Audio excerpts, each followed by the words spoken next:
warahmatullahi wabarakatuh. Makin pas, makin pasti Pas FM Pati. Mitra Pas FM, puja dan puji syukur kehadirat Allah Subhanahu wa taala, kita masih diberikan kesempatan untuk bertemu kembali dalam kajian kitab Nailul Autor.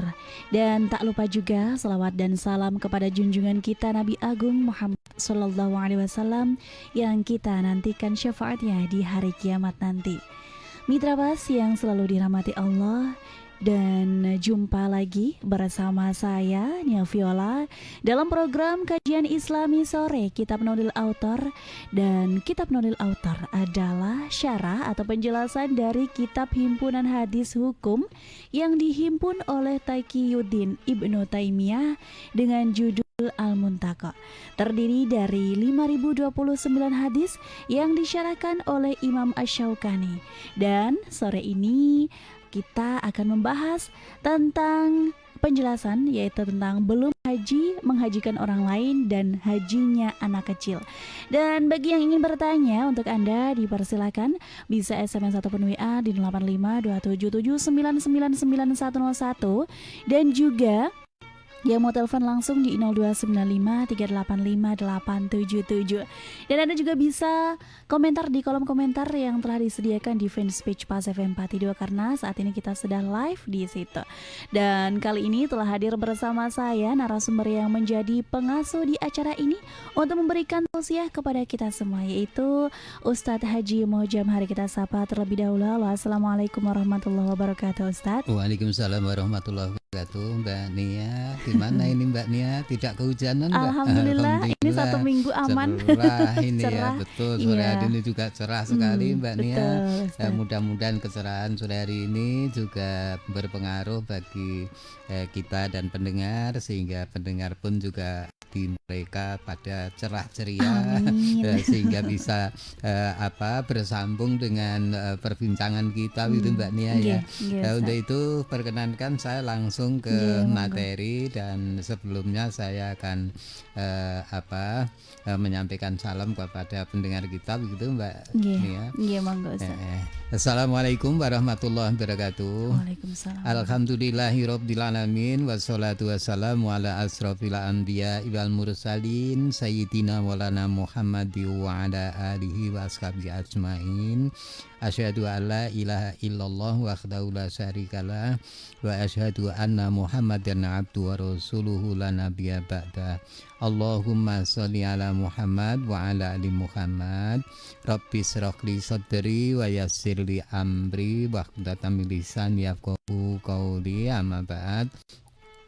Bapak-bapak, ibu-ibu, kaum muslimin muslimat, juga adik-adik dan para remaja pelajar sekalian yang barangkali sore hari ini sudah bersiap diri di depan radio untuk bincang-bincang melanjutkan perbincangan Jumat yang lalu, yakni tentang masalah sambung tentang masalah ibadah haji begitu. Yang kami pedomani adalah kitab Nailul Autor yang memang materinya sampai kepada permasalahan ibadah haji begitu.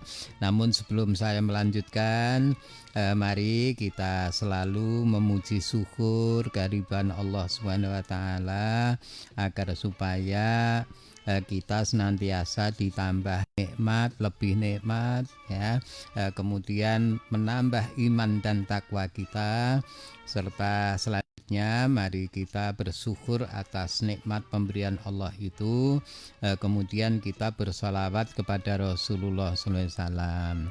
Semoga kita yang memang berupaya untuk dapat melaksanakan sunnah-sunnah sahihah Rasulullah SAW, kita tercatat menjadi sahabat Rasulullah yang mutakhir. Artinya kita diakui oleh Allah dan Rasulnya bahwa kita sebagai pengikut Rasulullah, sehingga dengan harapan besok di akhirat kita bisa bersama-sama Rasulullah SAW dimasukkan di dalam surga Allah Subhanahu wa taala. Amin ya rabbal alamin. Para bapak dan ibu serta pendengar sekalian, kemarin saya menyampaikan sudah banyak sekali, yaitu tentang larangan bagi kaum ibu pergi, termasuk pergi haji, ya, itu tanpa mahram. Oleh karena itu bagi kaum ibu, terutama yang sudah single fighter begitu ya, atau sudah ibu sudah janda karena memang juga sudah tua. Walaupun sudah tua, kalau ibu nanti berangkat ibadah haji itu harus ada pendamping, ada mahramnya, ya, agar supaya kita terjaga kehormatan kita secara lahir maupun batin.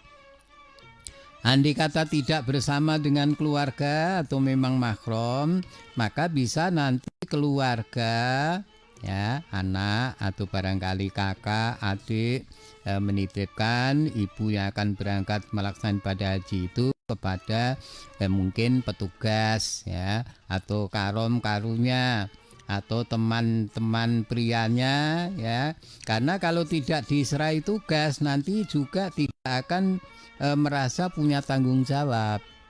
Ya, kadang-kadang begitu, nanti yang lebih negatif lagi ada sakwa sangka. Jadi mungkin sebagai karu atau karomnya, karena melaksanakan tanggung jawabnya sebagai karom atau karu, ya, kemudian nanti padahal dia sendiri juga berangkat sekalian bersama istri, itu kadang-kadang bisa menimbulkan kecurigaan, ya, curiga. Ya, kalau sudah curiga itu biasanya begitu tuh sudah sudah gelap, ya, pikirannya sudah menjadi gelap, bahkan itu nanti akan mengganggu proses dalam melaksanakan ibadah-ibadah yang merupakan rangkaian ibadah haji begitu. Nah, ini kita berdoa mudah-mudahan penyakit yang selama ini, ya, virus corona yang ditakuti oleh orang seluruh dunia, ya, termasuk pemerintah Saudi Arabia, itu nanti saatnya musim haji itu jangan kemudian virus itu berkembang, kemudian pemerintah Saudi Arabia melarang jamaah yang akan melaksanakan ibadah. Mudah-mudahan Allah SWT nanti akan menghilangkan apa yang ditakuti oleh umat seluruh dunia. Oleh karena itu kita teruskan dan kita laksanakan apa yang menjadi instruksi daripada pimpinan Dewan Masjid Republik Indonesia. Jadi kita diseru agar supaya di masjid-masjid tempat wudhunya, tempat mandi kolah dan lain sebagainya, termasuk karpet itu sering dibersihkan. Kalau perlu dibelikan obat penangkal daripada corona itu untuk membersihkan lantai. Ya, paling tidak kita pakai obat yang lain agar supaya lantai dan lain sebagainya itu aman, ya, tidak membawa debu itu membawa virus terutama penyakit corona, ya, flu corona yang sekarang ini sedang berkecamuk di seluruh dunia. Di sebagian besar negara-negara di dunia ini pada ketakutan, termasuk Indonesia, ya, termasuk Indonesia, karena juga sudah ada daerah yang dinyatakan sebagai daerah endemi, artinya daerah sumber virus corona itu. Ini mudah-mudahan Allah menyelamatkan kita. Virus corona itu akan segera dihilangkan oleh Allah begitu. Kalau sudah demikian ini rasanya memang sulit para bapak dan ibu sekalian. Namanya virus kan kita tidak melihat, tidak bisa kita raba, ya. Padahal kalau sudah masuk maka kita akan merasa kesulitan, akan terganggu kesehatan, bahkan akan bisa membawa kematian kita. Oleh karena itu kita selalu bermohon pada Allah SWT agar supaya Allah menjamin, menyehatkan kita, menghilangkan penyakit yang membahayakan bagi kehidupan umat manusia. Kami kembali ke materi para bapak dan ibu sekalian, yaitu tentang masalah belum haji tetapi menghajikan orang lain. Ya, kadang-kadang kita karena kedereng kita ingin menghajikan orang tua, saudara dan lain sebagainya, itu kadang-kadang kita kalau akan berangkat melaksanakan ibadah haji itu dititipi oleh keluarga. Nanti carikan di sana yang mau membadali haji, dan memang banyak di sana, ya banyak, tapi juga bayarnya juga cukup mahal, ya cukup mahal. Di sana paling tidak 3.000 real. Ya, 3.000 real itu kan 2 kali living cost. Karena apa? Living cost satu jamaah haji itu mendapatnya hanya 1.500 real. Kalau itu mintanya 3.000 real, berarti kan 2 kali living cost. Nah, jadi cukup mahal. Oleh karena itu harus hati-hati di dalam kita membatalkan haji keluarga. Kemarin juga sudah ada materi yang bicara tentang itu. Batal haji itu tentang kita membatalkan haji itu adalah bagi orang yang sudah berhaji, begitu kemarin sudah disinggung. Namun sore hari ini ada materi lagi begitu. Karena ada sambungannya dengan hajinya anak kecil, anak yang belum baligh itu diterima atau tidak, sah atau tidak di belakang hari nanti ada apa begitu. Oleh karena itu mari kita mulai dari materi yang sore hari ini sudah kami persiapkan begitu. Di dalam sebuah hadis disebutkan bahwa An Ibni Abbasin radhiyallahu anhuma anna Nabiya sallallahu alaihi wasallam sami'a rajulan yaqulu labbaika an subrumah qala man subrumah qala akhun li au qaribun li qala hajatsa an nafsika qala la qala khujja an nafsik summa khujja an subrumah. Rawahu Abu Dawud. Yang maksud hadis ini para bapak dan ibu sekalian, dari Ibnu Abbas radhiyallahu anhuma, sesungguhnya Nabi SAW pernah mendengar seorang laki-laki berkata begini, labbaik an subrumah, aku ikhram haji ini untuk subrumah, begitu maksudnya. Ketika itu didengar oleh Rasulullah SAW, kemudian Rasulullah bertanya, siapakah subrumah itu? Seorang itu menjawab, saudaraku atau kerabatku, begitu jawab orang itu. Lalu Nabi bertanya lagi, sudahkah engkau sendiri menunaikan ibadah haji? Orang itu menjawab, belum. Maka sabda Rasulullah SAW, kalau begitu hajilah untuk dirimu sendiri lebih dahulu, kemudian hajikan subrumah kerabatmu itu. Nah, para bapak dan ibu sekalian, hadis ini diriwayatkan oleh Imam Abu Dawud, ya, sehingga di sini intinya, kalau kita mengambil kesimpulan dari pembicaraan sahabat Rasulullah ini dengan Rasulullah yang dia belum haji kemudian menghajikan saudaranya yang bernama Subrumah, karena niat ikhramnya yang harus dilapalkan itu didengar oleh Rasulullah, sehingga Rasulullah bertanya, siapa Subrumah itu? Subrumah itu adalah saudaraku ya Rasul. Rasulullah kemudian menanyakan, apa kamu sudah pernah haji? Dia menjawab, belum ya Rasul.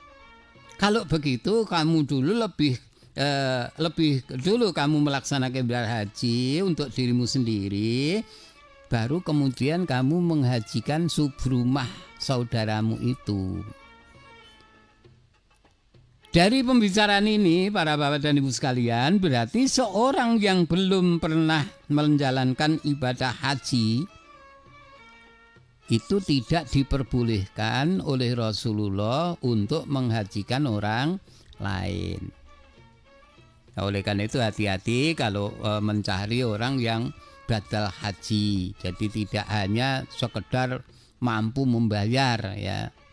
Tapi di sana itu ada juga memang orang itu di sana sini ada juga ya. Ada yang baik, ada yang jelek, ada yang sekedar mencari penghasilan. Ya kita tidak suudzon ya, tidak curiga. Tetapi demi kehati-hatian kita, jangan sampai kita itu kemudian nanti menjadi proyek bagi orang-orang yang tidak bertanggung jawab. Karena dilala calon-calon haji ya, itu memang hatinya ikhlas. Dihapusi uang ya nut bae. Dimintai uang ya, dimintai uang untuk ini untuk itu ya, karena nanti akan melaksanakan ibadah haji begitu ya sudah. Ikhlas saja begitu. Oleh karena itu harus hati-hati ya kepada saudara-saudara kita yang sering ya jual jasa untuk menghajikan orang lain ya, laksanakanlah dengan penuh tanggung jawab kepada Allah SWT. Karena itu nanti kalau menipu ya nanti akan dimintai tanggung jawab oleh Allah. Karena ini kaitannya dengan ibadah. Padahal kemarin sudah saya singgung bahwa ibadah haji khususnya bagi kaum ibu itu dinilai sebagai jihad fisabilillah. Ya, orang yang mati di dalam jihad dijamin oleh Allah masuk surga. Ya, nah kalau haji, ya ibadah haji itu kalau hajinya mabrur, itu hadiah yang diberikan kepada mereka laisa lahul jaza ilal jannah. Allah nanti akan memberikan imbalan yaitu surga begitu. Oleh karena itu kita harus hati-hati juga bapak-bapak atau saudara-saudara sekalian yang biasa jual jasa, jangan sampai kemudian kita berbuat bohong. Itu kalau demikian, kalau membohongi calon haji itu berarti membohongi kepada Allah. Ya, karena apa? Karena orang yang melaksanakan ibadah haji itu adalah dzuyufur rahman. Tamu-tamu Allah yang Maha Pengasih. Yang Maha Penyayang. Nah, kalau kita tipu, kita bohongi, ya, padahal jamaah haji itu kan karena dipanggil oleh Allah. Ya, yang pada saat turunnya ayat Al-Quran itu di dalam surat Al-Hajj, ya, itu kan merupakan panggilan Allah melalui Nabiullah Ibrahim alaihissalam. Berarti jamaah haji itu yang memanggil Allah. Nah, oleh karena itu para calon haji harus bersungguh-sungguh menjadi tamu Allah, sedangkan kita yang ada di kanan kiri daripada calon jamaah haji itu jangan sampai kita membohongi mereka, karena nanti itu juga akan berdampak menimbulkan dosa yang amat besar. Nah, mohon maaf Bapak dan Ibu sekalian, selanjutnya hadis yang berikutnya Ibnu Majah wa qala faj'al hadhihi an nafsik sumakhjuj an subrumah. Dan Ibnu Majah meriwayatkan dari Nabi SAW bersabda, jadikanlah hajimu ini untuk dirimu sendiri, kemudian hajikanlah subrumah. Berarti kembali lagi di sini ditekankan oleh Rasulullah, ya, orang yang belum pernah haji harus berangkat haji dulu, baru nanti menghajikan orang lain. Begitu. Jadi kalau dari Indonesia ini ya biasanya ya double, memang hajinya juga untuk 2 orang. Iya. Jadi tidak boleh itu misalnya nanti mengumpulkan siapa yang ingin titip ya badal haji ya.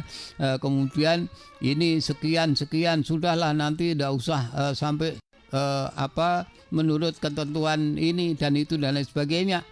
sudah seadanya. Ya. Satu orang itu hanya bisa menghajikan satu orang juga. Jadi kalau misalnya ada satu orang yang menjadi yang akan membatalkan haji itu, kemudian membawa beberapa orang, ya itu nggak benar, itu nggak boleh. Jadi satu orang batal itu hanya bisa membatali satu orang calon haji. Nah, kemudian berikutnya Daruqutni, ya, dan sahabat Daruqutni wa fi qala hadhihi angka wa khujja an subrumah. Dan dari Daruqutni meriwayatkan yang di situ Nabi sallallahu alaihi wasallam bersabda, ini adalah untuk dirimu sendiri, artinya haji itu, dan hajikanlah subrumah. Jadi ketika tadi bersambung dengan hadis yang pertama tadi bahwa seorang laki-laki ketika ditanya menghajikan subrumah, ya, yang ini untuk kamu ibadah hajimu, besok kalau kamu sudah pulang musim haji yang berikutnya kamu menghajikan subrumah, begitu maksudnya. Karena apa? Karena kewajiban ibadah haji itu sebenarnya tuntutannya adalah nafsi-nafsi.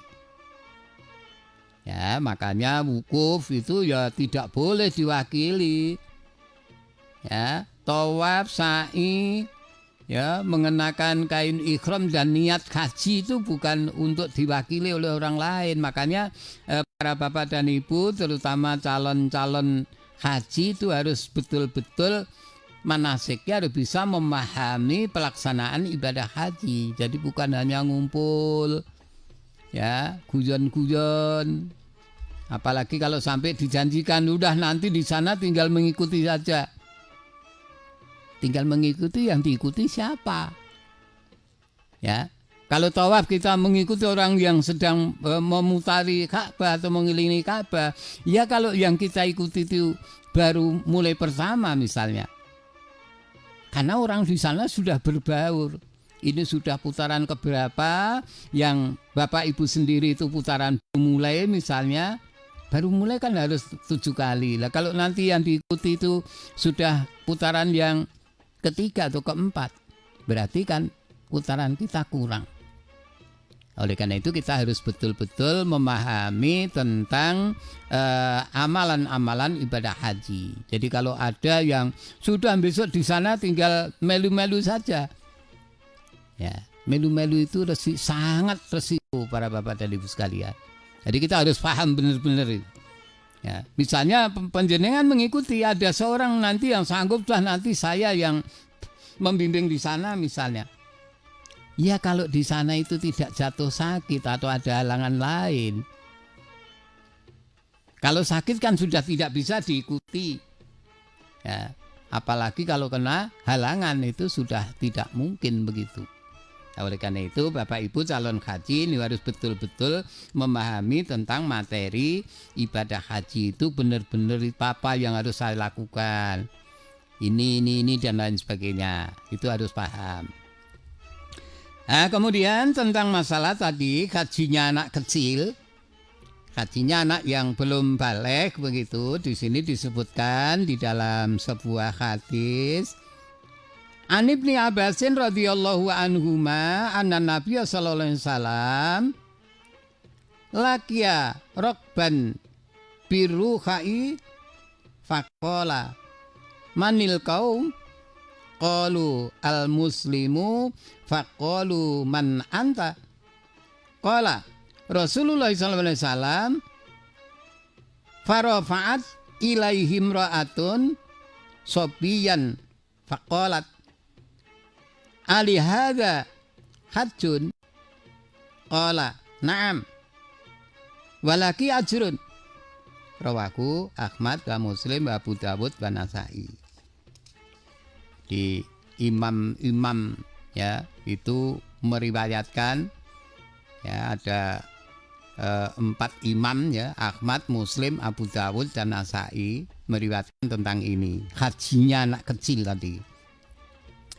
Dari Ibnu Abbas radhiyallahu anhuma, sesungguhnya Nabi sallallahu alaihi wasallam berjumpa dengan khalifah di Rauha.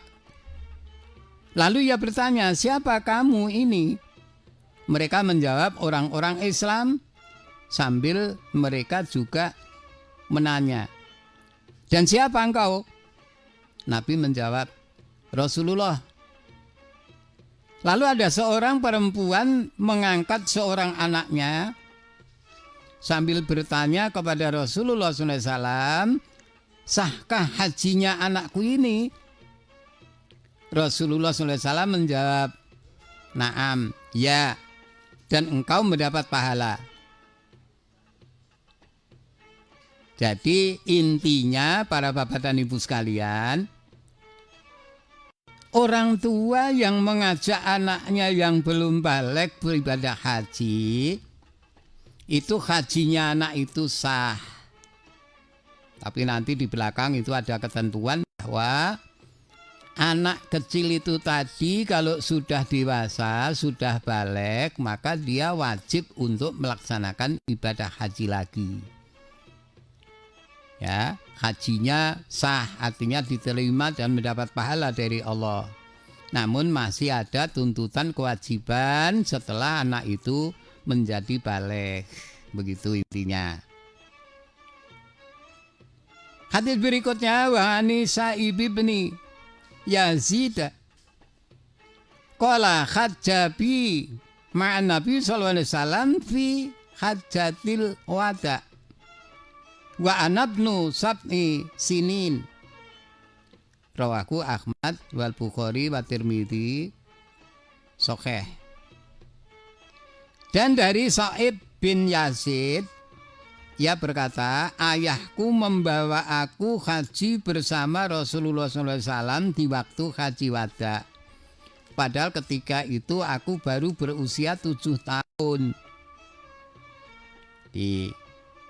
Ini ada sahabat Rasulullah itu mengatakan ya bahwa Sa'ib bin Yazid ya itu bersama-sama Rasulullah haji melaksanakan haji wada. Haji wada itu haji perpisahan ya, karena setelah haji wada itu Rasulullah kan terus jatuh sakit dan meninggal dunia ya.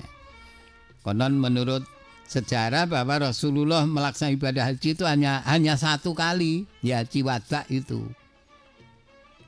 Makanya ketika ditanya Rasulullah, haji itu wajibnya apa tiap tahun ya Rasul? Rasul menjawab, kalau itu saja Pak, iya, pastilah kamu tidak akan mampu. Begitu. Jadi wajibnya haji itu selama hidup hanya satu kali. Oleh karena itu Bapak Ibu calon jamaah haji harus diupayakan hajinya yang betul-betul baik begitu. Ya. Saya kira itu saja para pendengar sekalian.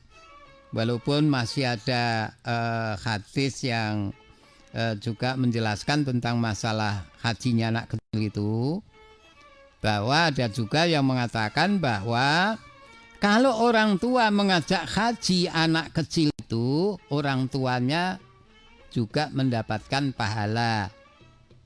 Namun itu tadi anaknya itu nanti kalau sudah dewasa wajib untuk melaksanakan ibadah haji yang berikutnya. Karena wajibnya haji itu bagi orang yang sudah dewasa, bukan haji anak kecil. Ya begitu. Demikian Mbak Nia, tolong kalau ada yang ingin bergabung, mari kita kita bincangkan. Barangkali sudah ada yang siap-siap untuk bergabung begitu. Baik. Namun demikian saya lebih dulu karena ini saya ada surat dari teman begitu Mbak Nia, yaitu Ustaz. Dari Tayu, yaitu Pak Jupri yang rasanya memang juga sudah sangat berkeinginan untuk melaksanakan ibadah haji karena usia beliau ini juga sudah sepuh, sudah di atas 70 tahun usia beliau, namun karena antrinya memang juga relatif belakang ya, sehingga harus sabar menunggu. Oleh karena itu tolong Pak Jupri ya, ini kalau konsultasinya dengan saya ya, ini jane memang kami juga tidak berhak untuk memberikan penjelasan begitu. Namun kami berharap Pak Jupri beserta Ibu nanti datang saja ke kantor Kementerian Agama Kabupaten Pati, khususnya ketemu dengan Pak Haji Abdul Hamid MAG yang membidangi tentang ibadah haji itu. Nanti bisa matur, bisa tanya, dan nanti Bapak akan mendapatkan penjelasan yang lebih jelas. Karena begini Pak Jupri, kalau memang belum sampai jadwalnya, artinya nomor porsinya itu belum sampai ketentuan harus berangkat, maka ini juga tidak bisa misalnya ini diusul-usul ke dulu biar dulu, seperti kalau kita lihat bola begitu ya, karena punya teman kartisnya didorongkan lebih dulu itu bisa, tapi kalau ibadah haji diatur melalui komputer. Tadi ini memang kita harus sabar, harus sungguh-sungguh, kita harus lillahi ta'ala. Oleh karena itu di sana calon haji itu harus sabar ya, harus tahan uji ketika kita baru mendaftar, baru nanti akan berangkat, baru dalam perjalanan, dalam ibadah, dan sampai nanti kita harus selalu sabar sampai nanti pulang begitu. Oleh karena itu Pak Jupri, kami mohon Bapak Ibu bisa rawuh di bidang kasih haji di kantor Kementerian Agama Kabupaten Pati untuk nanti mohon penjelasan, dan insya Allah nanti akan dijelaskan sejelas-jelasnya. Atau barangkali Pak Jupri tiap hari Kamis itu nanti bisa, Kamis pagi jam 9 itu bisa menanyakan kepada Pak Abdul Hamid ya, yang selaku kasih haji dan umroh begitu. Terima kasih Pak Jupri, nanti saya akan ngebel langsung insya Allah, tapi kemarin saya coba sabel tidak bisa begitu ya. Iya, moga Mbak Nia tolong. Ini yang sudah bergabung Ustadz ini. Assalamualaikum warahmatullahi wabarakatuh. Bolehkah ini seorang anak memberangkatkan haji orang tuanya padahal dia juga belum berangkat haji? Nah ini terus kemudian Ustadz dari siapa ini? Dari 449 ini, apakah anak kecil yang berhaji mendapatkan pahala haji sempurna dan kembali seperti dilahirkan seperti itu? Nah ini sebelumnya, ini tadi ada yang telepon tapi sudah berhenti, monggo dijawab dulu Ustadz. Iya, terima kasih.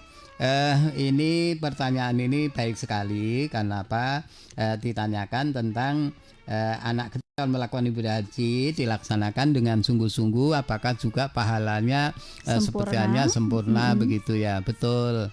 Jadi dia mendapatkan nilai ya, pahalanya itu seperti haji yang lain yang dilaksanakan dengan sempurna juga. Ya, namun tadi kalau anak kecil itu masih ada kewajiban nanti kalau sudah dewasa wajib untuk berangkat ibadah haji lagi begitu Bapak Ibu. Kemudian tadi apa Mbak yang kedua?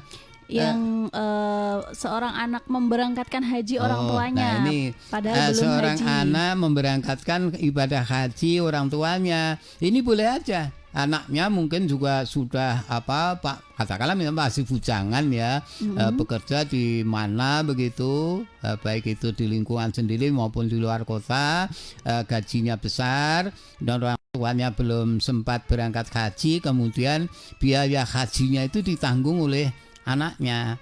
Ya, itu memang kewajiban kita begitu. Itu menjadi kewajiban kita. Kalau anak itu sudah mampu secara materi, kemudian orang tuanya belum, padahal badannya sehat, kondisinya aman dan lain sebagainya, kok anak tidak mau membiayai ibadah hajinya orang tua, maka anak itu akan dituntut satu kewajiban terhadap orang tua. Bahkan sekalipun sudah meninggal dunia, anak ini harus menghajikan orang tuanya begitu. Yaitu tadi dengan cara anaknya haji dulu, baru nanti tahun depan menghajikan orang tuanya. Atau barangkali sekarang ada aturannya halus sekali ya, jadi ketat sekali. Sekarang kan aturannya itu kalau orang yang baru berangkat haji itu baru 10 tahun ya, 10 tahun baru boleh berangkat lagi, begitu Mbak Nia. Jadi kalau misalnya tahun ini kok berangkatkan diri sendiri berangkat haji, kemudian tahun depan merencanakan untuk menghajikan orang tuanya, itu tidak bisa, tunggu lagi 10 tahun. Masih 10 tahun. Gitu. Ya itu baru kalau nomor versinya itu nyampe, kemudian kemampuan untuk pembayarannya juga mampu, begitu nanti ada aturan yang macam-macam itu. Leantri bebes 15 tahun ya, 15 tahun aturannya nanti boleh daftar kalau sudah 10 tahun. Jadi memang rumit begitu. Jadi begitu Mas ya atau Bapak penanya, Mbak boleh Yunita. Mbak Yunita gitu. Iya, yang ada Mbak di Yunita, betul Mbak Pati. Yunita. Jadi itu memang kewajiban kita untuk menghajikan orang tua. Begitu Mbak iya. Yunita ya. Kalau kebetulan ada dana, tolong orang tuanya segera didaftarkan melaksanakan ibadah haji supaya antrinya itu nanti tidak semakin molor begitu. Kalau segera diantrikan kan nanti agak bisa maju Lebih cepat. gitu ya, lebih cepat begitu. Baik Mitra Pas FM, ini untuk Anda yang ingin bergabung bisa langsung kirimkan SMS ataupun WA di 085277999101 dan telepon kami masih membuka di 02953858877. Yang sudah bergabung kembali Ustadz ini dari Kudus ada Pak Rahman ya. Pak Rahman. Ini mau bertanya ini, seseorang tidak dibolehkan menghajikan, apakah seseorang boleh atau tidak menghajikan untuk 2 orang atau lebih pada satu kali pelaksanaan? Nah ini, apakah boleh atau tidak Ustadz? Jadi begini Pak Rahman, terima kasih. Tadi baru saja saya jelaskan bahwa satu orang itu hanya boleh mewakili satu calon haji. Ya, jadi kalau membawa 2, 3 apalagi lebih ya, ini tidak boleh. Satu orang haji itu baru boleh bisa mewakili atau bisa menghajikan satu orang saja. Oleh karena itu kembali lagi kalau Pak Rahman di Kudus ini akan menitipkan haji untuk orang tuanya, misalnya tolong ini saya batal haji. Diwakilkan kepada orang lain atau diwakili sendiri Pak Rahman sendiri, misalnya dengan ketentuan Pak Rahman sudah haji, nanti haji lagi untuk menghajikan ayah atau ibunya. Jadi kalau ayah dan ibunya diwakili bersama-sama tidak boleh. Ya, kalau Pak Rahman ini sudah haji, antri untuk bapaknya dulu apa untuk ibunya dulu, kemudian haji yang berikutnya lagi untuk salah satunya lagi begitu. Jadi satu orang itu hanya boleh mewakili satu calon haji begitu. Terima kasih Pak Rahman di Kudus. Monggo Mbak Nia. Ini di pertanyaan terakhir nggih Ustadz, dari 447. Ini apakah diperbolehkan menggantikan orang lain untuk haji sunnah? Haji sunnah yang seperti apa Ustaz? Haji sunnah itu haji yang kedua, ketiga dan selanjutnya begitu Mbak ya. Seperti jadi kalau yang pertama adalah haji wajib seperti itu. Ini apakah boleh Ustaz? Jadi bagaimana tadi? Apakah diperbolehkan menggantikan orang lain ini untuk haji sunnah? Jadi begini penanya gitu Mbak, siapa tadi? 447 Pak, tidak ada nomornya. Sebenarnya boleh, boleh, tetapi ya itu tadi kembalinya satu orang itu hanya boleh mewakili untuk satu haji. Ya, jadi baik itu haji wajib pun sebenarnya boleh. Untuk misalnya orang tua yang sudah meninggal dulu belum pernah haji misalnya, itu kemudian dihajikan. Ini bagi yang si mati itu kan haji wajib karena baru satu kali. Sekalipun begitu, itu harus yang mewakili harus sudah pernah haji. Ya, dan itu boleh diwakilkan, dibatalkan oleh orang lain itu boleh. Kemarin juga sudah kami jelaskan yang pertemuan pada 2 minggu yang lalu ya, sudah begitu lah. Kemudian kalau haji sunnah yang dimaksudkan mungkin begini, ini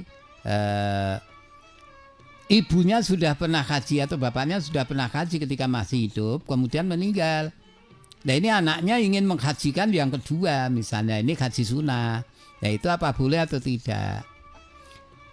Begini jawaban saya, karena setelah seorang itu melaksanakan haji yang pertama, berarti kan wajibnya haji kan sudah gugur. Berarti orang yang sudah meninggal itu kan sudah tidak berkewajiban melaksanakan ibadah haji. Karena sudah pernah haji. Begitu.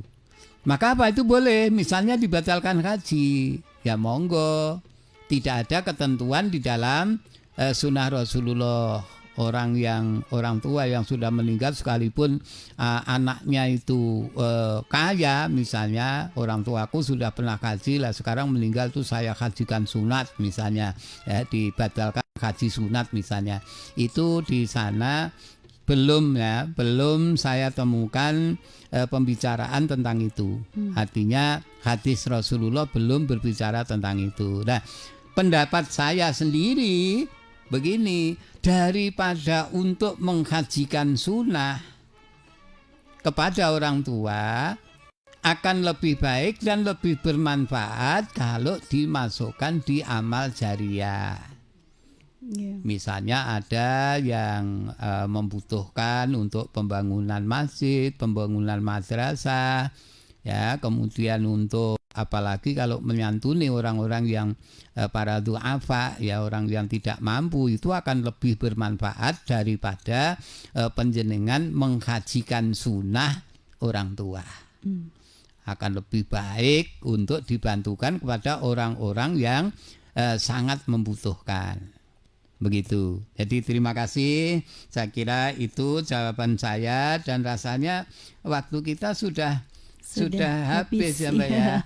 Terima kasih Mbak Nia. Sore hari ini saya sudah dipandu. Mudah-mudahan perbincangan sore hari ini bermanfaat. Amin.